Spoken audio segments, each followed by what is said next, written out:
Black bootlicks ain't got no respect for the dead. Coming to paperback and e-readers, John Haynes, Godbreaker. The man who rules the world takes on the Asgardian god of thunder in this action-packed, all-new John Haynes series adventure. Pre-order your copy of John Haynes, Godbreaker at online booksellers today.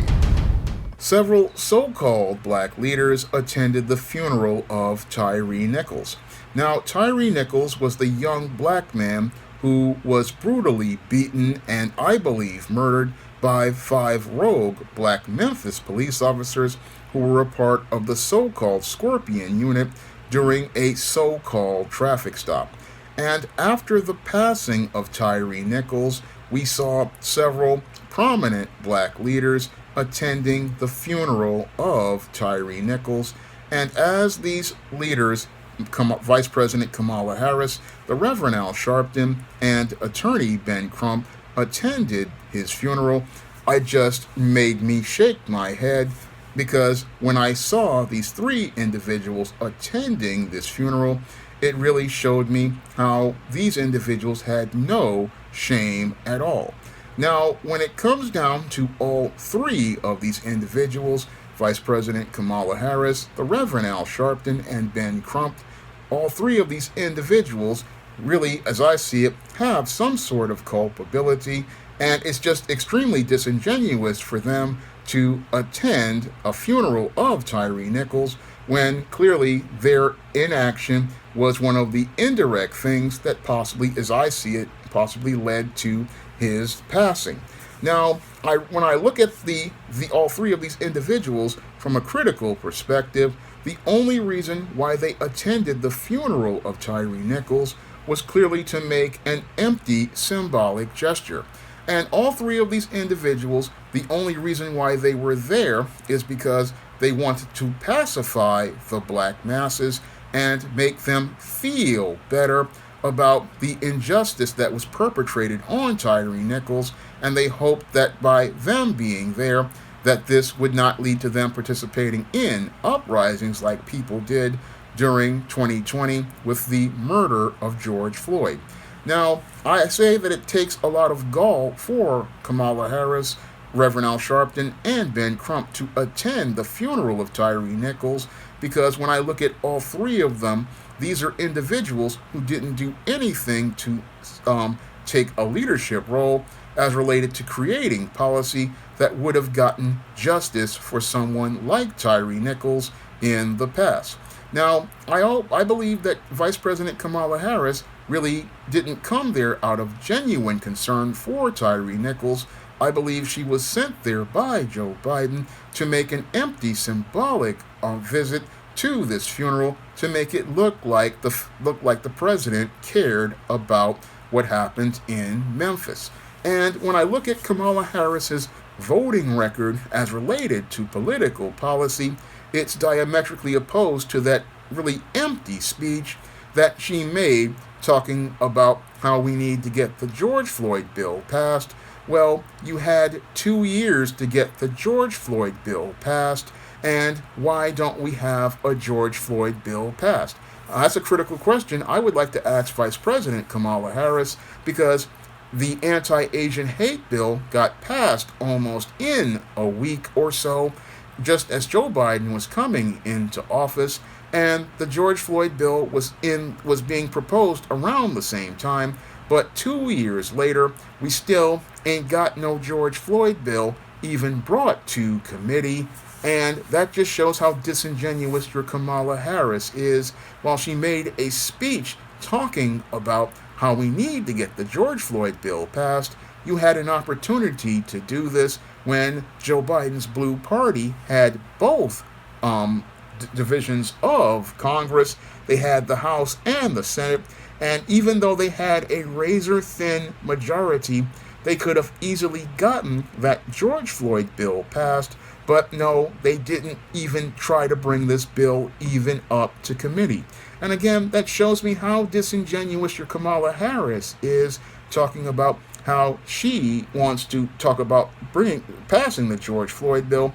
And when I look at her track record of persecuting, as I see it, black people in San Francisco, I think that's where she was from, And as the California Attorney General, I mean, here's a woman talking about, oh, we need to pass the George Floyd bill. We need to fight for injustice when she was actively oppressing black people for years. So when I listen to her making that speech, it makes my blood boil. And it makes my blood boil because I know how disingenuous this so-called vice president is about leading and fighting for black issues, because she never really fought for black issues, but because many black masses want to feel good, they think that her visit means something genuine when it doesn't mean anything genuine at all as related to getting the tangible of justice for Tyre Nichols. Now, the other person who I believe was completely full of it by coming to Tyre Nichols' funeral was the Reverend Al Sharpton. Now, the Reverend Al Sharpton has been a BS artist for over 35 years, and I have seen Al Sharpton running this game ever since the days of Tawana Brawley. And ever since about 1988, 1989, when I was 14 years old, I have seen Al Sharpton going out here marching and protesting, shucking and jiving, and never an individual get any justice, whether it be Sean Bell, Amadou Diallo, or Patrick Dorismond, or countless others that Al Sharpton went out here marching for, talking about no justice, no peace. Every time somebody has Al Sharpton marching for them, they wind up marching out of the courtroom, watching the rogue police officer who was allegedly charged with a crime walk out with a not guilty judgment at the end of the trial. So when I look at Al Sharpton, I just see a guy who is just there designed to pacify the black masses by having them go out here and march in the street talking about no justice, no peace, and at the end of the day, black folks don't get any tangible of anything except sore throats and tired feet. And that's all people get under Al Sharpton, who just talks a good game. And at the funeral of Tyre Nichols, all he did was more talking, and there was more crap coming out of his mouth than coming out of his ass, because all Al Sharpton knows how to do is talk, and his talk is cheap because it doesn't produce any tangible result of justice for any of these families who wound up seeing their family members possibly killed by these rogue police officers. I mean, these guys, whenever a cop kills a black person, Al Sharpton is right there, and he's just there making a speech in the church, making black folks feel good once more.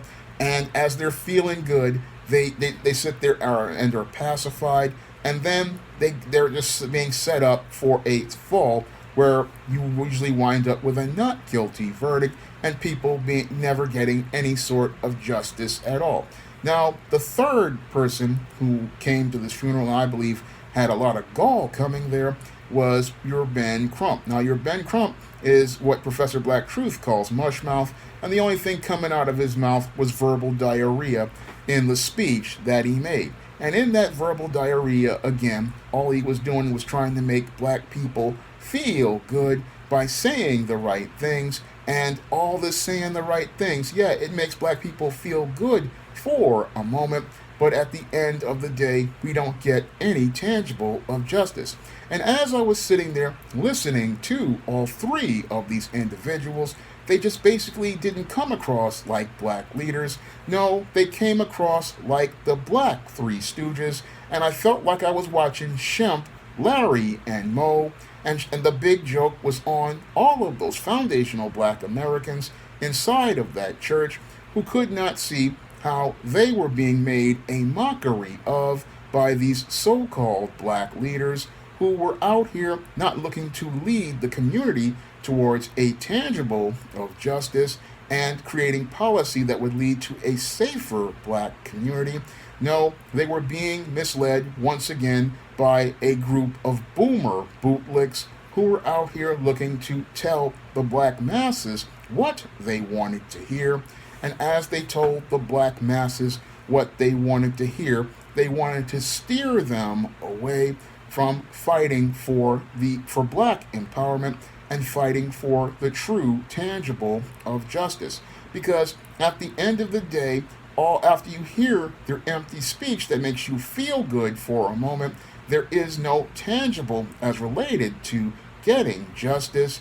And again, all you get is told what you want to hear, and that's a staple of black leadership, which has its roots and foundation from the ultimate buck dancer and bojangler, the black pastor, who again was a historical Brutus and a Judas who told people what they wanted to hear, but at the end of the day had black people in the same dysfunctional situation they were in at the beginning of the day.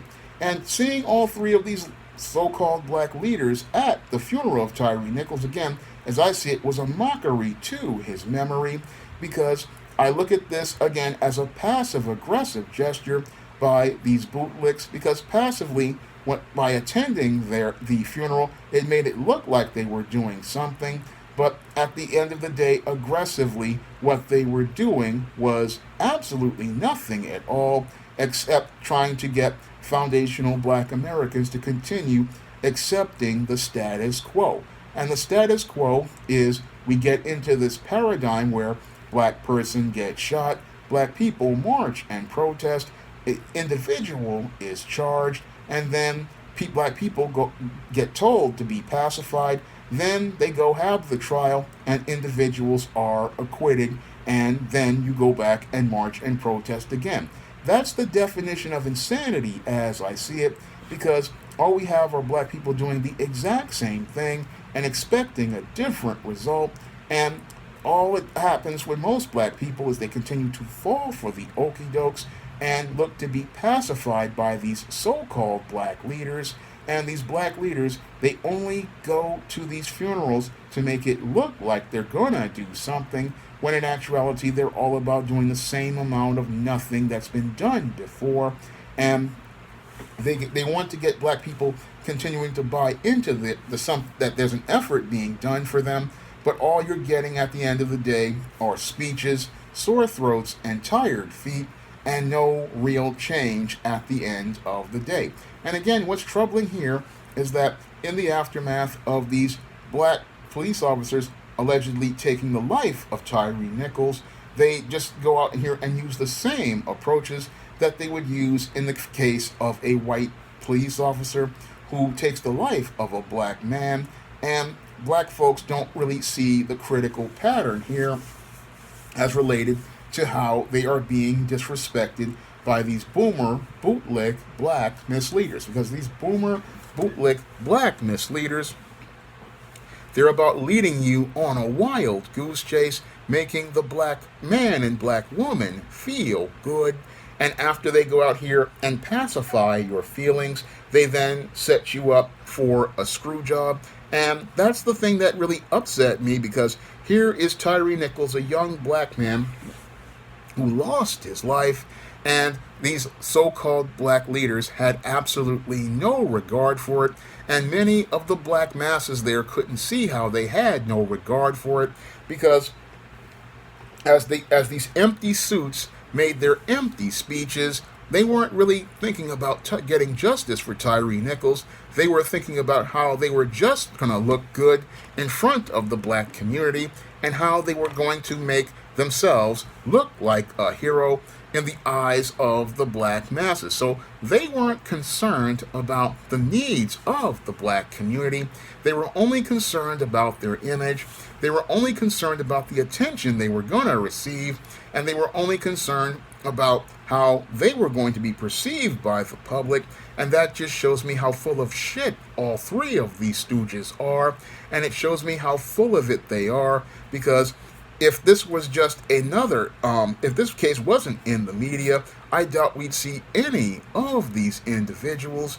And if it wasn't such a big media uproar, I doubt I'd see any of these individuals at all. I mean, we had this Scorpion unit terrorizing black people for over, I think, a year, and we never heard from Kamala Harris, we never heard from Al Sharpton, we never heard from Ben Crump, and individuals were being terrorized and harassed by the Scorpion unit which was consisting of ex-gang members and people from the former prison guards, and they were terrorizing black people. But we don't get any sort of legislation talking about an anti-black hate bill, something that we should have gotten years ago. We got the anti-Asian bill passed easily, but we couldn't get the George Floyd bill passed, even though Joe Biden's party controlled both the House and the Senate. But you have Kamala Harris sitting there talking about we need to pass this bill. Well, why wasn't that a priority when you were asking all of those black voters to vote for Joe Biden in 2020?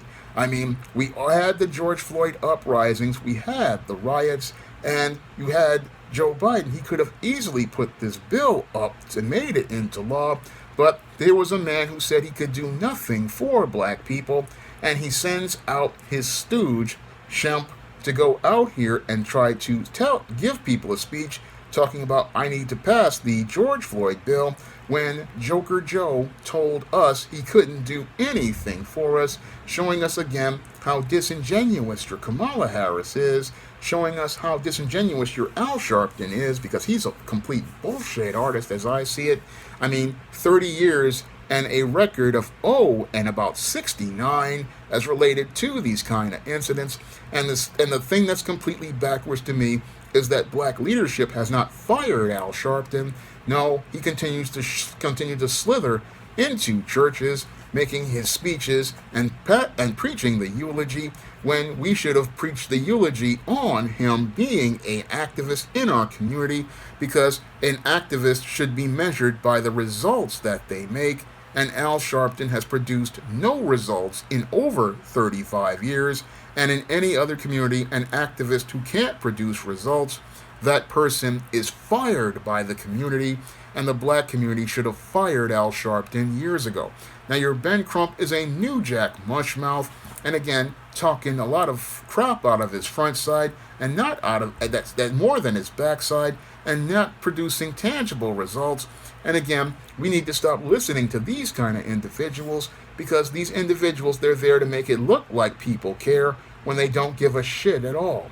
And they don't give a shit because they see that black people can be easily misled, easily duped, and that's what I saw here at the funeral of Tyre Nichols that disgusted me.